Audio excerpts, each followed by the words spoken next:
नमस्कार दोस्तों, हमारे YouTube channel Sanwal classes for Uttarakhand में आप सभी का हार्दिक स्वागत है। दोस्तों, ये चल रही है हमारी उत्तराखंड पुलिस रिटर्न एग्जाम के लिए विशेष सीरीज और इस सीरीज में हम रोजाना उत्तराखंड सामान्य अध्ययन और हिंदी से संबंधित 100 महत्वपूर्ण प्रश्नों पर चर्चा करते हैं।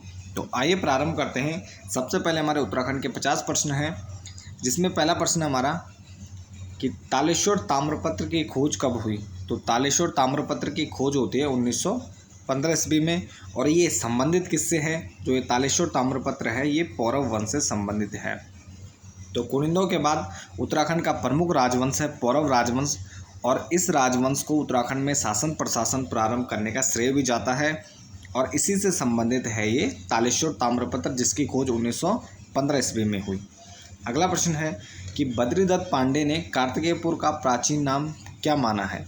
तो बद्रीदत्त पांडे द्वारा जो कार्तिकेयपुर राजवंश था तो उसका प्राचीन नाम इन्होंने क्या माना है। जो कार्तिकेयपुर राज्य था तो उसका नाम इन्होंने माना है करवीरपुर, यानी जो कार्तिकेयपुर नामक स्थान था तो उसको बद्रीदत्त पांडे क्या मानते हैं, करवीरपुर मानते हैं। अगला प्रश्न है कि हुड़ेती ताम्रपत्र किस चंद शासक से संबंधित है। तो हुड़ेती ताम्रपत्र किस चंद शासक से संबंधित है, तो ये है भारती चंद से। तो भारती चंद से संबंधित है हुड़ेती ताम्रपत्र और यह 1451 ईस्वी में जारी किया गया था। तो 1451 ईस्वी का ताम्रपत्र है हुड़ेती ताम्रपत्र और यह किससे संबंधित है, तो चंद शासक भारती चंद से संबंधित हैं हुड़ेती ताम्रपत्र। और भारती चंद एक ऐसे शासक थे या सबसे पहले ऐसे शासक थे जिन्होंने डोटी पर सफल आक्रमण किया था।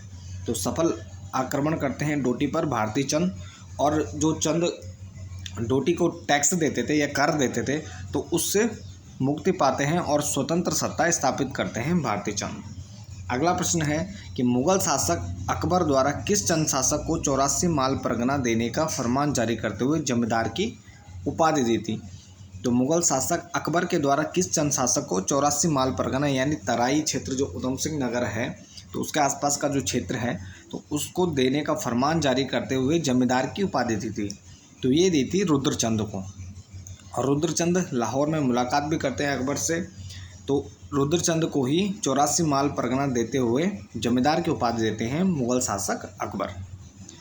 अगला प्रश्न है कि कार्तिकेयपुर राजवंश की आर्थिक व्यवस्था में पशुओं से दुग्धादि निकालने के लिए जो कार्य करते थे उन्हें क्या कहा जाता था। तो कार्तिकेयपुर राजवंश में आर्थिक व्यवस्था में जो पशुओं से दुग्ध आदि निकालने का कार्य करते थे तो उन्हें क्या कहते थे, तो उन्हें आभीर कहा जाता था। तो क्या कहा जाता था, आभीर के नाम से संबोधित किया जाता था। अगला प्रश्न है कि किस भाई आक्रमणकारी की आत्मकथा मुल्फुजात ए तिमूरी के अनुसार प्रथम युद्ध गंगाद्वार में बहरूच के साथ हुआ था। तो यह तैमूर लंग की आत्मकथा है मुल्फुजात ए तिमूरी, और जिसमें वर्णन किया गया है कि उसके द्वारा जो प्रथम युद्ध जब उत्तराखंड के क्षेत्र में यहाँ पर शिवालिक के क्षेत्र में आक्रमण करते हैं तो गंगा द्वार के पास बहरूच के साथ हुआ था। तो बहरूच नामक शासक के साथ तैमूर लंग का प्रथम युद्ध होता है। अगला प्रश्न है कि किस पुराण में हरिद्वार का नाम मायापुरी मिलता है। तो यह मिलता है स्कंद पुराण में, और स्कंद पुराण के 2 भाग हैं, केदारखंड और मानसखंड, और जिसमें केदारखंड में गढ़वाल का वर्णन है और मानसखंड में कुमाऊं का वर्णन किया गया है। तो इसी स्कंद पुराण में हरिद्वार का नाम क्या मिलता है, मायापुरी मिलता है। अगला प्रश्न है कि सोमचंद ने सर्वप्रथम किस शासक को परास्त किया था। तो सोमचंद जब शासक बनता है तो सर्वप्रथम उसे दोनकोट या दोनकोट के रावत या खस राजा के साथ युद्ध करना पड़ता है। तो सोमचंद जब शासक बना तो उसके बाद उसे दोनकोट या द्रोणकोट के रावत खस राजा के साथ युद्ध करना पड़ता है और सोमचंद जिसमें विजय होता है और उसके बाद वह अपनी स्वतंत्र सत्ता स्थापित करता है। अगला प्रश्न है कि खेतीखान ताम्रपत्र में भारती चंद के किस पुत्र का उल्लेख मिलता है। तो खेतीखान ताम्रपत्र में भारती चंद के दूसरे पुत्र सुजान कुंवर का उल्लेख मिलता है। तो भारती चंद का जो पहला पुत्र है रतन चंद वह शासक बनता है, लेकिन खेतीखान ताम्रपत्र है इसमें दूसरे पुत्र का उल्लेख किया गया है जिसका नाम क्या है, सुजान कुंवर है। अगला प्रश्न है कि रुद्रचंद ने गढ़वाल में अजयपाल की भांति सरोला ब्राह्मणों के रसोइयों के समान कुमाऊं में किसकी नियुक्ति की। तो गढ़वाल में अजयपाल द्वारा परमार शासक रहते हैं, इनके द्वारा रसोइयों के लिए सरोला ब्राह्मणों की नियुक्ति की जाती है। तो उसी प्रकार का कार्य रुद्रचंद कुमाऊं में करते हैं और सरोला ब्राह्मणों की तरह चौथानी ब्राह्मणों की नियुक्ति करते हैं। तो सरोला ब्राह्मणों की तरह रुद्रचंद द्वारा किसकी नियुक्ति की जाती है? तो ये की जाती है चौथानी ब्राह्मणों की। अगला प्रश्न है हमारा कि चंद राजाओं के सेनापति को क्या कहा जाता था? तो चंद राजाओं के सेनापति को क्या कहा जाता था? तो ये कहा जाता था बख्शी। तो चंद काल में सेनापति को क्या कहा जाता था? तो बख्शी के नाम से जाना जाता था चंद काल में सेनापति को। अगला प्रश्न है कि टिहरी के सेम मुखेम नागराज मंदिर में किसने 7 मंदिरों का निर्माण करवाया था? तो टिहरी में स्थित है सेम मुखेम मंदिर, नागराज मंदिर, और इसमें 7 मंदिरों का जो निर्माण करवाया था ये करवाया था गंगू रमोला के द्वारा। और ये रमोली गढ़ के गढ़पति रहते हैं, इनके द्वारा सेम मुखेम मंदिर में 7 मंदिरों का निर्माण करवाया गया और यह नागराज देवता को समर्पित मंदिर है। अगला प्रश्न है कि गढ़वाल जाति प्रकाश नामक पुस्तक के लेखक कौन है? तो गढ़वाल जाति प्रकाश पुस्तक के लेखक हैं बालकृष्ण शांति भट्ट। तो गढ़वाल जाति प्रकाश लेखक के नामक पुस्तक के लेखक कौन है? तो बालकृष्ण शांति भट्ट इसके लेखक हैं। अगला प्रश्न है कि मानसा ने देवलगढ़ में किस मंदिर में स्वर्ण कलश भेंट किया था? तो मानसा ने देवलगढ़ में किस मंदिर में स्वर्ण कलश भेंट किया था? तो ये किया था इन्होंने गौरजा मंदिर में। तो गौरजा मंदिर में मानसा द्वारा देवलगढ़ में स्वर्ण कलश भेंट किया गया था। और देवलगढ़ कहाँ स्थित है? तो ये पौड़ी में स्थित है। पंवारों की दूसरी राजधानी है। अजयपाल द्वारा चांदपुर गढ़ से राजधानी को स्थानांतरित पहले देवलगढ़ और देवलगढ़ के बाद फिर 1517 ईस्वी के आसपास श्रीनगर में किया गया। तो 1512 ईस्वी के आसपास माना जाता है कि पंवारों ने, जो पंवार शासक अजयपाल थे, उनके द्वारा चांदपुर गढ़ से देवलगढ़ राजधानी को स्थानांतरित किया गया। अगला प्रश्न हमारा कि किस ग्रंथ में पंवार शासक अजयपाल को गोरखनाथ संप्रदाय के 84 सिद्धों में से एक सिद्ध माना गया है? तो किस ग्रंथ में पंवार शासक अजयपाल को गोरखनाथ संप्रदाय से संबंधित रहते हैं अजयपाल, तो उनको जो 84 सिद्ध हैं इसमें, तो उसमें से एक सिद्ध माना गया है। तो ये ग्रंथ है नवनाथ कथा और गोरक्ष स्वतांजल ग्रंथ है। तो नवनाथ कथा और गोरक्ष स्वतांजल ग्रंथ है जिसमें अजयपाल को गोरखनाथ संप्रदाय की 84 सिद्धों में से एक सिद्ध माना गया है। और अजयपाल का जो संप्रदाय था ये नाथ संप्रदाय से संबंधित है। अगला प्रश्न है कि मोलाराम ने गढ़वाल शासक महिपत शाह को क्या कहा? तो गढ़वाल शासक महिपत शाह को मोलाराम ने, जो कि क्या है, कवि और चित्रकार भी थे, तो इन्होंने महिपत शाह को महाप्रचंड भुजदंड कहा है। तो इन्होंने महिपत शाह की तारीफ करते हुए महाप्रचंड भुजदंड से संबोधित किया है महिपति शाह को। अगला प्रश्न है कि टिहरी स्थापना दिवस यानी 28 दिसंबर को किस रूप में मनाया जाता है? तो टिहरी स्थापना दिवस को रेस्टोरेशन डे के रूप में मनाया जाता है। तो टिहरी स्थापना दिवस 28 दिसंबर को किस रूप में मनाया जाता है? तो रेस्टोरेशन डे में मनाया जाता है इसको। तो टिहरी स्थापना दिवस, ये टिहरी की स्थापना 28 दिसंबर 1815 को महाराजा सुदर्शन शाह द्वारा की जाती है, जब अंग्रेजों द्वारा आधा पूर्वी भाग सुदर्शन शाह को देने से इनकार करते जाता है, यानी जिसमें श्रीनगर है। तो राजधानी क्षेत्र को खोने के बाद सुदर्शन शाह द्वारा टिहरी की स्थापना की जाती है और टिहरी रियासत की राजधानी बनाई जाती है टिहरी में। तो 28 दिसंबर 1815 को इसकी स्थापना की जाती है, जिसे रेस्टोरेशन डे के रूप में मनाया जाता है। अगला प्रश्न है कि कीर्ति शाह ने अपना विधि परामर्शदाता किसे नियुक्त किया था? तो कीर्ति शाह ये टिहरी रियासत के शासक रहते हैं, इनके द्वारा अपना परामर्शदाता नियुक्त किया गया था तारादत्त गैरोला को। तो तारादत्त गैरोला को इन्होंने अपना विधि परामर्शदाता नियुक्त किया था, यानी कानूनी सलाहकार। अगला प्रश्न है कि कीर्ति शाह के द्वारा महारानी विक्टोरिया की हीरक जयंती में टिहरी में 110 फीट ऊंचा घंटाघर का निर्माण कब करवाया गया? तो कीर्ति शाह के द्वारा महारानी विक्टोरिया की हीरक जयंती के अवसर पर टिहरी में 110 फीट ऊंचा घंटाघर का निर्माण करवाया गया 1897 में। तो 1897 में टिहरी में घंटाघर का निर्माण किया गया जो 110 फीट ऊंचा है और एक कीर्ति शाह के द्वारा महारानी विक्टोरिया की हीरक जयंती के अवसर पर किया गया। अगला प्रश्न है 1921 में स्थापना के बाद नरेंद्र शाह के द्वारा टिहरी रियासत की राजधानी नरेंद्र नगर कब स्थानांतरित की गई? तो 1921 में स्थापना की जाती है नरेंद्र नगर की और उसके बाद नरेंद्र शाह के द्वारा टिहरी रियासत की राजधानी को स्थानांतरित किया जाता है 1925 में नरेंद्र नगर। तो टिहरी से नरेंद्र नगर राजधानी कब स्थानांतरित की गई? 1925 में। और नरेंद्र नगर की स्थापना कब हुई? 1921 में।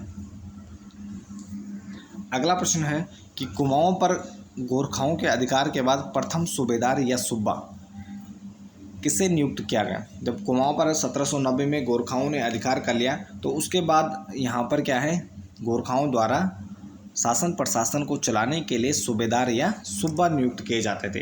तो जिसमें प्रथम जो सूबेदार था या सूबा था उसका नाम था जोगामल शाह। तो जोगामल शाह को सर्वप्रथम कुमाऊं का प्रशासक या सेनापति या सूबेदार या सूबा नियुक्त किया जाता है, जो 1791-92 में रहा। अगला प्रश्न है कि गोरखा शासन में न्याय सुनवाई से पहले वादी प्रतिवादी से कसम खिलवाई जाती थी। तो गोरखा शासन में जब न्याय होता था तो उससे पहले जो वादी और प्रतिवादी रहते हैं तो उनसे कसम खिलवाई जाती थी महाभारत और हरिवंश की। तो महाभारत या हरिवंश की वादी और प्रतिवादी से कसम खिलवाई जाती थी। अगला प्रश्न है कि किस आंग्ल गोरखा युद्ध में ब्रिटिश सेनापति हस्तिदल चौधरी मारा गया? तो जब आंग्ल और गोरखा युद्ध होता है तो इसमें हस्तिदल चौधरी जो रण बहादुर शाह के चाचा रहते हैं, तो ये सेनापति भी रहते हैं, तो ये मारे जाते हैं गणना डांडा अल्मोड़ा के युद्ध में। तो गणना डांडा अल्मोड़ा के युद्ध में जो 23 अप्रैल 1815 को हुआ, इस युद्ध में हस्तिदल चौधरी मारा जाता है और इसमें ब्रिटिश सेना का नेतृत्व कर रहे होते हैं कर्नल निकोलसन। तो कर्नल निकोलसन के नेतृत्व में हस्तिदल चौधरी को मारा जाता है 23 अप्रैल 1815 में गणना डांडा अल्मोड़ा के युद्ध में। अगला प्रश्न है कि किस कुमाऊं गोरखा सरदार के कार्यकाल में नेपाल शासक द्वारा कवि व चित्रकार मोलाराम को दी गई सभी सनदें व जागीरें छीन ली गई? तो किस कुमाऊं गोरखा सूबेदार के कार्यकाल में नेपाल शासक ने, तो यानी जो नेपाल शासक द्वारा मोलाराम को सनदें और जागीर दी गई थी, तो वो कब छीनी जाती हैं, किस गोरखा सरदार के कार्यकाल में छीनी जाती हैं? तो ये छीनी जाती हैं भैरव सिंह थापा। तो भैरव सिंह थापा 1808 से 1811 में कुमाऊं के सूबा या सूबेदार रहे। तो इनके कार्यकाल में जो मोलाराम को जितनी भी जागीरें व सनदें प्रदान की गई थी वो सारी छीन ली जाती हैं। अगला प्रश्न है कि ब्रिटिश काल में चौबटिया उद्यान को वन विभाग द्वारा कुमाऊं कमिश्नर के अधीन कब किया गया? तो ब्रिटिश काल में चौबटिया उद्यान की जो स्थापना की जाती है उसके बाद वन विभाग द्वारा कुमाऊं कमिश्नर के अधीन किया गया 1914 ईस्वी में, और इसका प्रबंधन नॉर्मल गिल को दिया जाता है। तो कुमाऊं कमिश्नर के द्वारा इसका जो चौबटिया उद्यान का प्रबंधन किसे दिया जाता है? नॉर्मल गिल को। अगला प्रश्न है कि कुमाऊं में बागवानी विकास का स्वर्णकाल किसके काल को कहा जाता है? तो नॉर्मल गिल के ही कार्यकाल को क्या कहा जाता है? कुमाऊं में बागवानी विकास का स्वर्णकाल कहा जाता है। ये काफ़ी महत्वपूर्ण है, इसको आपको ध्यान रखना है कि कुमाऊं में बागवानी विकास का स्वर्णकाल किसके काल को कहा जाता है? तो ये कहा जाता है नॉर्मल गिल के कार्यकाल को। अगला प्रश्न है कि लैंसडाउन में डोला पालकी सम्मेलन कब हुआ? तो लैंसडाउन में डोला पालकी सम्मेलन हुआ 23 फरवरी 1941 को। तो 23 फरवरी 1941 को लैंसडाउन में डोला पालकी सम्मेलन आयोजित किया गया था। अगला प्रश्न है कि उत्तराखंड के इतिहास में कोटाल नामक अधिकारी कौन होता था? तो उत्तराखंड के इतिहास में कोटाल नामक अधिकारी होता था ग्राम प्रधान के अधीन एक अधिकारी। तो ग्राम प्रधान के सहायक के रूप में होता था कोटाल नामक अधिकारी, और जिसका मुख्य कार्य जो ग्राम प्रधान के उत्तरदायित्व होते थे तो उनको करने में ग्राम प्रधान की मदद करना होता था। अगला प्रश्न है कि अल्मोड़ा लोकसभा सीट पर प्रथम लोकसभा सांसद किसे चुना गया? तो अल्मोड़ा जो लोकसभा सीट थी उस पर प्रथम लोकसभा सांसद किसे चुना गया? तो ये चुना गया था देवीदत्त पंत, और ये फिर उपचुनाव जीते 1955 में बदेदत्त पांडे। तो देवीदत्त चुने गए थे सर्वप्रथम लोकसभा सांसद, फिर उपचुनाव हुए और 1955 में बदेदत्त पांडे क्या हैं? बने। अगला प्रश्न है कि 5 प्रसिद्ध शैव स्थल हैं। तो 5 प्रसिद्ध शैव स्थल कौन कौन से हैं? पहला है पशुपतिनाथ नेपाल में, दूसरा जागेश्वर अल्मोड़ा में, तीसरा केदारनाथ गढ़वाल में है, चौथा बैजनाथ हिमाचल में है, और पांचवा अमरनाथ कश्मीर में है। तो ये 5 प्रमुख शैव स्थल हैं, जिसमें पहला पशुपतिनाथ नेपाल, दूसरा जागेश्वर अल्मोड़ा, तीसरा केदारनाथ गढ़वाल, चौथा बैजनाथ हिमाचल में है, और पांचवा अमरनाथ क्या है? ये कश्मीर जम्मू कश्मीर में है। तो ये 5 प्रमुख शैव स्थल हैं भारत में। अगला प्रश्न है कि केदारनाथ मंदिर समिति का गठन कब किया गया? तो केदारनाथ मंदिर समिति, केदारनाथ मंदिर में व्यवस्थाओं के संचालन के लिए मंदिर समिति का गठन किया गया। तो ये किया गया 1948 ईस्वी में। तो 1948 में बद्रीनाथ व केदारनाथ मंदिर अधिनियम 1939 ईस्वी के तहत 1948 में केदारनाथ मंदिर समिति का गठन किया गया। अगला प्रश्न है कि अल्मोड़ा जिले में वह कौन सा प्रसिद्ध मंदिर समूह है जिसमें 124 छोटे बड़े मंदिर अधिकतर केदारनाथ शैली में बने हुए हैं। तो अल्मोड़ा में जागेश्वर मंदिर समूह है जिसमें 124 मंदिरों का यह समूह है और इसके जो अधिकतर मंदिर हैं वो क्या है, केदारनाथ शैली में बने हुए हैं। अगला प्रश्न है कि अल्मोड़ा का कटारमल सूर्य मंदिर किस शैली में बना हुआ है। तो अल्मोड़ा का जो कटारमल मंदिर है तो ये बना हुआ है उत्तराखंड शैली में। तो अल्मोड़ा का जो कटारमल मंदिर है किस शैली में बना हुआ है, सूर्य मंदिर है, प्रसिद्ध मंदिर है उत्तराखंड शैली में। और इसका अन्य नाम क्या है, तो इसको बोधधारी सूर्य मंदिर कहते हैं। और यहाँ पर जो बाणादित्य सूर्य क्या है, इनकी मुख्य प्रतिमा है। तो बाणादित्य सूर्य की मुख्य प्रतिमा यहाँ पर बनी हुई है। उत्तराखंड शैली में यह मंदिर है और इसका अन्य नाम क्या है, बोधधारी सूर्य मंदिर है। इसे बाणादित्य का मंदिर भी कहते हैं। और यह क्या है, सूर्य मंदिर है जो कि अल्मोड़ा के कटारमल में स्थित है। अगला प्रश्न है कि थारू जनजाति में वनों में आखेट करने को क्या कहा जाता है। तो थारू जनजाति में वनों में आखेट करने को क्या कहा जाता है, तो ये कहा जाता है खाबर। क्या कहा जाता है, खाबर कहा जाता है। जब थारू जनजाति के लोग वनों में आखेट यानी शिकार करने के लिए जाते हैं तो उसको क्या कहते हैं, खाबर कहा जाता है। अगला प्रश्न है कि राज्य में कितनी जातियों को सन 1976 में अनुसूचित जाति घोषित किया गया। तो राज्य में 1976 में अनुसूचित जातियों को घोषित किया गया था 65। तो 65 अनुसूचित जातियों को सन 1976 में राज्य में SC या अनुसूचित जाति घोषित किया गया। तो 65 जातियों को 1976 में SC घोषित किया गया। अगला प्रश्न है कि जनगणना 2011 के अनुसार प्रतिशत की दृष्टि से सर्वाधिक SC जनसंख्या है। तो जनगणना 2011 के अनुसार सर्वाधिक अनुसूचित जाति की जनसंख्या किस जिले में है, तो ये है बागेश्वर में। तो बागेश्वर में है सर्वाधिक प्रतिशत की दृष्टि से सर्वाधिक अनुसूचित जाति की जनसंख्या। अगला प्रश्न है चमोली की नीति घाटी में कौन सी प्रसिद्ध गुफा में बाबा अमरनाथ की तरह बर्फ का शिवलिंग बनता है। तो चमोली की नीति घाटी में टिम्मरसैंड गुफा है जहाँ पर बाबा अमरनाथ की तरह शिवलिंग बनता है। अगला प्रश्न है सर्वप्रथम राज्य में गंडक की खोज कब की गई। तो राज्य में सर्वप्रथम गंडक की खोज होती है 1957 ईस्वी में और ये होती है रूपगंगा घाटी में। तो 1957 ईस्वी में रूपगंगा घाटी में की जाती है सर्वप्रथम गंडक की खोज। अगला प्रश्न है कि भारतीय सिंचाई अनुसंधान संस्थान की स्थापना कब की गई। तो भारतीय सिंचाई अनुसंधान संस्थान की स्थापना की गई 1928 ईस्वी में और ये कहाँ की गई है, तो ये की गई है रुड़की में। और ये प्रश्न पूछा जा चुका है, महत्वपूर्ण है कि भारतीय सिंचाई अनुसंधान संस्थान कहाँ स्थापित है, तो ये है रुड़की में। और कब की गई इसकी स्थापना 1928 में। इसके बाद अगला प्रश्न है कि राज्य में तिलका देवी का मेला कहाँ लगता है। तो राज्य में तिलका देवी का मेला कहाँ लगता है, तो ये लगता है जौनपुर टिहरी में और ये नाग टिब्बा के पास है। तो राज्य में तिलका देवी का मेला जौनपुर टिहरी में लगता है और नाग टिब्बा के पास लगता है। अगला प्रश्न है राज्य का सबसे छोटा नगर निकाय कौन सा है। तो राज्य का सबसे छोटा नगर निकाय है कीर्तिनगर। तो राज्य का सबसे छोटा नगर निकाय कहाँ है, तो ये कीर्तिनगर है और ये कहाँ स्थित है, तो ये टिहरी जिले में स्थित है। अगला प्रश्न है भागीरथी की सहायक नदी अस्सी गंगा का उद्गम स्थल है। तो भागीरथी की सहायक नदी है अस्सी गंगा और जिसका उद्गम स्थल कौन सा है, तो ये है डोडी ताल। तो ये 6 कोना वाला ताल है जो सुंदर मछलियों के लिए प्रसिद्ध है।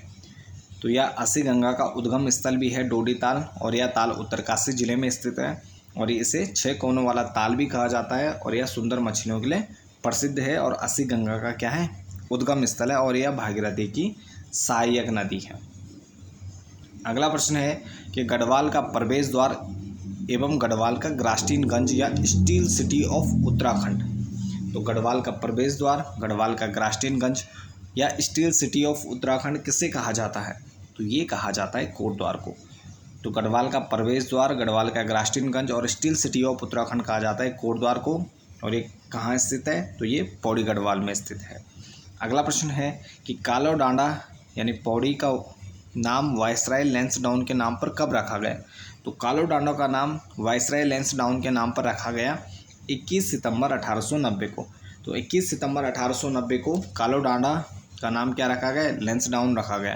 तो वाइसराय लैंसडाउन के नाम पर 21 सितंबर 1890 को कालाराना पौड़ी का नाम लैंसडाउन रखा गया। अगला प्रश्न है कि गढ़वाल में किस देवता को न्याय का देवता कहा जाता है?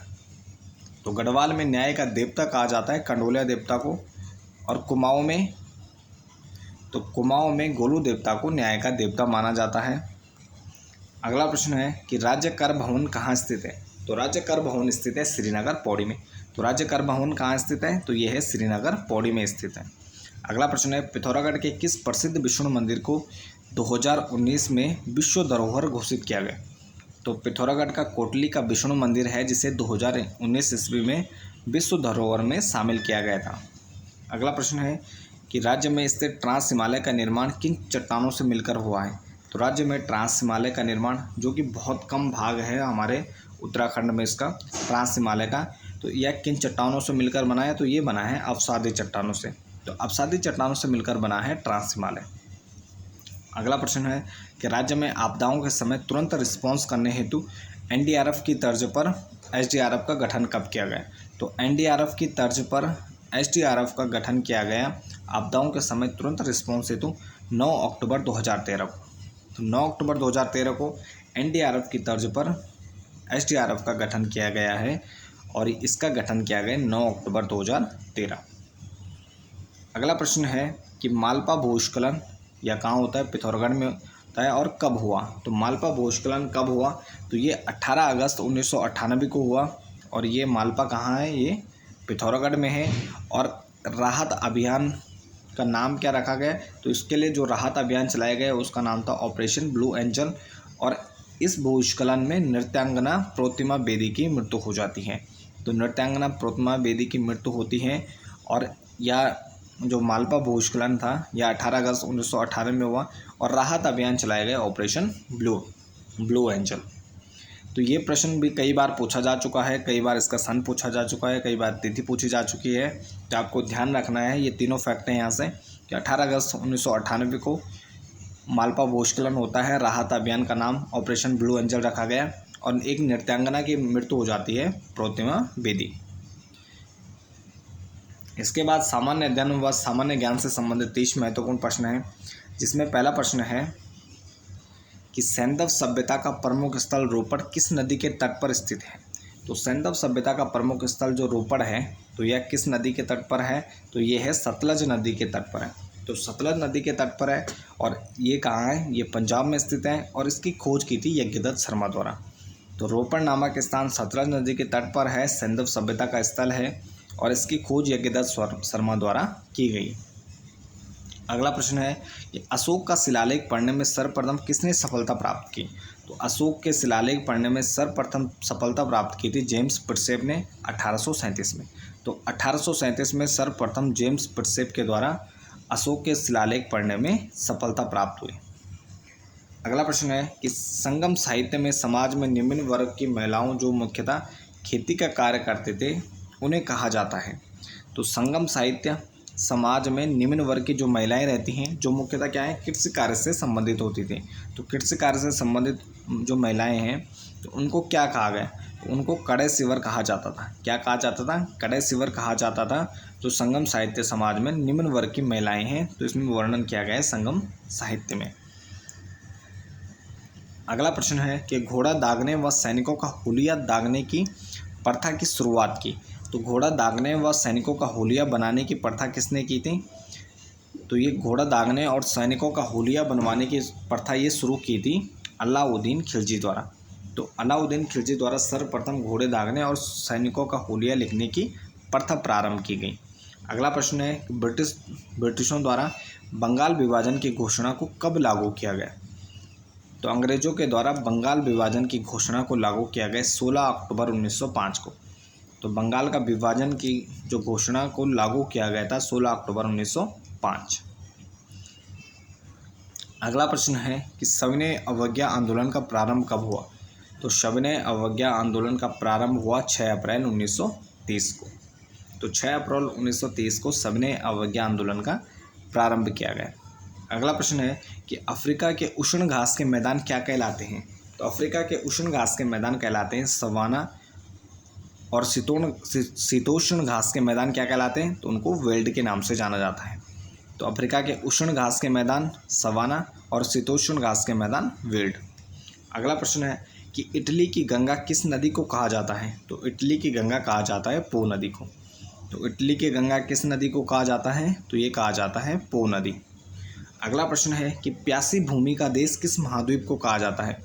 तो ऑस्ट्रेलिया महाद्वीप को प्यासी भूमि का द्वीप कहा जाता है। तो प्यासी भूमि का महाद्वीप किसे कहा जाता है? ऑस्ट्रेलिया महाद्वीप को।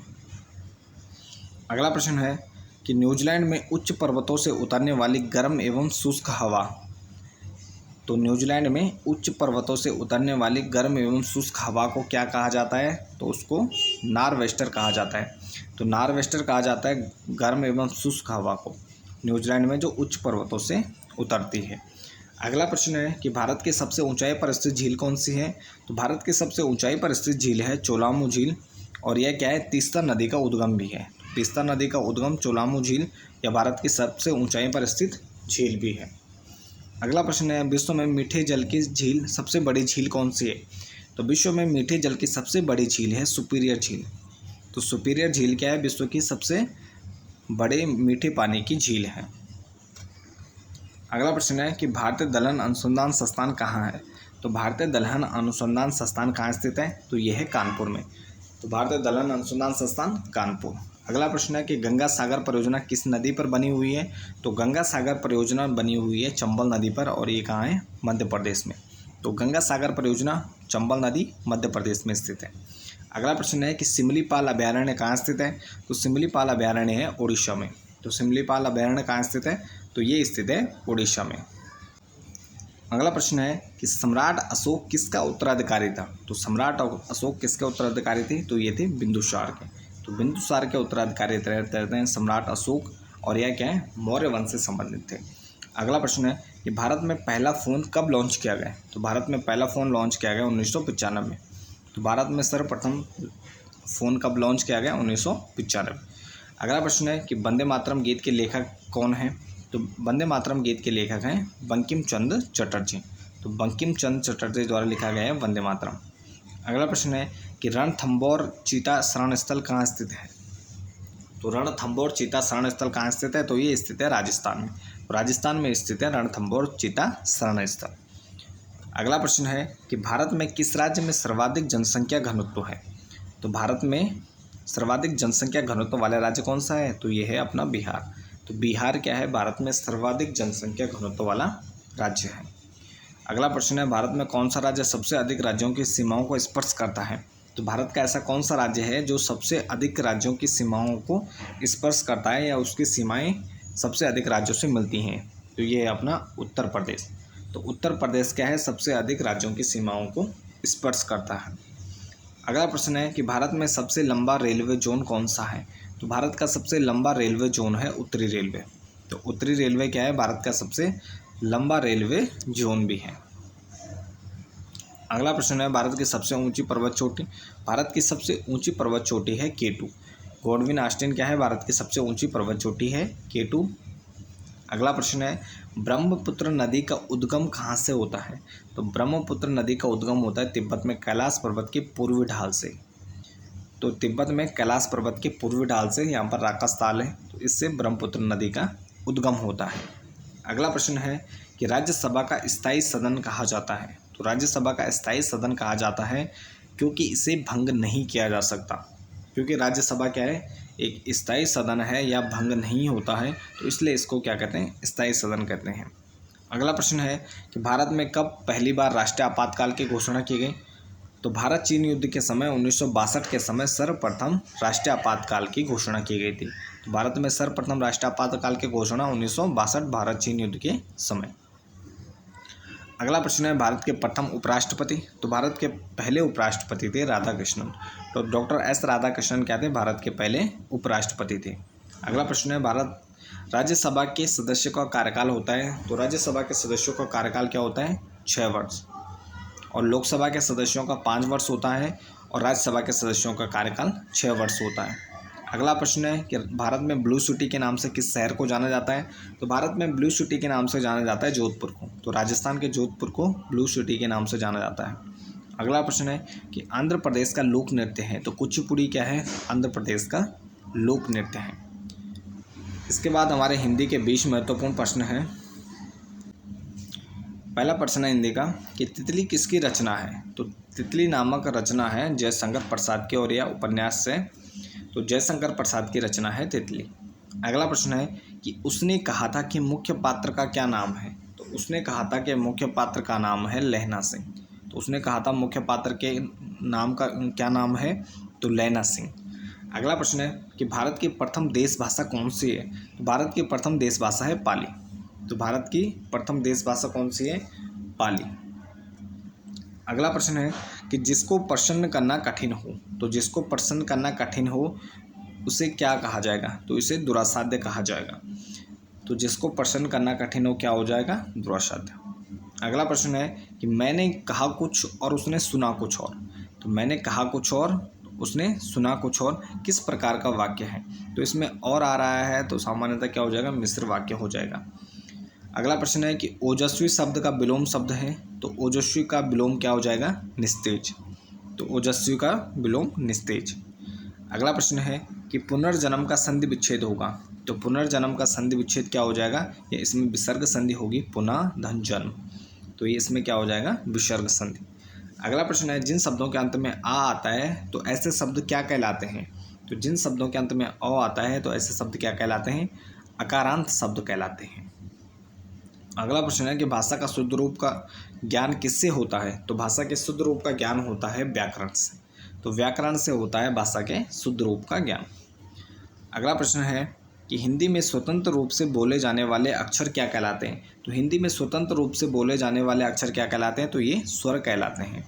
तो हिंदी में स्वतंत्र रूप से बोले जाने वाले वर्ण क्या कहलाते हैं? स्वर कहलाते हैं। अगला प्रश्न है कि खड़ी बोली का दूसरा नाम क्या है? तो खड़ी बोली का दूसरा नाम है कौरवी। तो खड़ी बोली को कौरवी के नाम से भी जाना जाता है। अगला प्रश्न है कि का वर्ण का उच्चारण के दृष्टि से क्या है? तो का वर्ण का उच्चारण के दृष्टि से यह है कंठवर्ण। तो का वर्ण क्या है उच्चारण के दृष्टि से? ये कंठवर्ण है। जो पूरा का वर्ग है तो ये क्या है? इसका उच्चारण स्थान क्या है? तो कंठ है। अगला प्रश्न है पीताम्बर, पीत है अंबर जिसका अर्थात विष्णु। तो पीत है अंबर जिसका, यानी किसी तीसरे पद की ओर संकेत कर रहा है अर्थात विष्णु। तो पीत है अंबर जिसका, तो वह कौन है?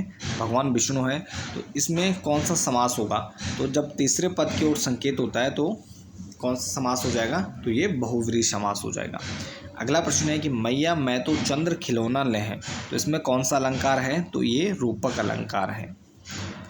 अगला प्रश्न है कि जो धूप में सूख चुका है, जो धूप में खूब सूख चुका है तो उसका अभिप्राय होगा। तो यानी क्या है? कड़ा परिश्रम करना। तो जो धूप में खूब सूख चुका है तो इसका अभिप्राय क्या होगा? कड़ा परिश्रम करना। अगला प्रश्न है कि काकू का अर्थ होता है। तो काकू का अर्थ क्या होता है? तो काकू का अर्थ होता है बिंगिया। अगला प्रश्न है को नहीं जानत है जग में कपि संकट मोचन नाम तिहारो।